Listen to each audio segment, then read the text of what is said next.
হরে কৃষ্ণ কৃষ্ণ কৃষ্ণ হরে হরে হরে রাম রাম রাম হরে হরে। সামনেই আসতে চলেছে ঝুলন যাত্রা উৎসব। ঝুলন যাত্রা বৈষ্ণব ধর্মের অন্যতম বড় উৎসব।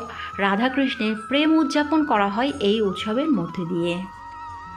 শাস্ত্রে ভগবান শ্রীকৃষ্ণের মোট 12টি যাত্রার কথা উল্লেখ রয়েছে। এর মধ্যে কয়েকটি গুরুত্বপূর্ণ হল রথযাত্রা, রাসযাত্রা, দোলযাত্রা, স্নানযাত্রা ও ঝুলন যাত্রা। মনে করা হয় বৃন্দাবনে রাধাকৃষ্ণের প্রেমলীলাকে কেন্দ্র করে দাপর যুগে এই ঝুলন উৎসবের সূচনা হয়েছিল। এক এক অঞ্চলে দোল বা দুর্গোৎসবের মতোই ঝুলনের আকর্ষণও কিছু কম নয়। ঝুলনেও দেখা যায় নানা আচার অনুষ্ঠান ও সাবেকি প্রথা। রাধাকৃষ্ণের যুগল বিগ্রহ দোলনায় বসিয়ে হরেক আচার অনুষ্ঠান পালিত হয় এই সময়ে। আজকের এই ভিডিও থেকে আমরা জেনে নেব 2025 সালে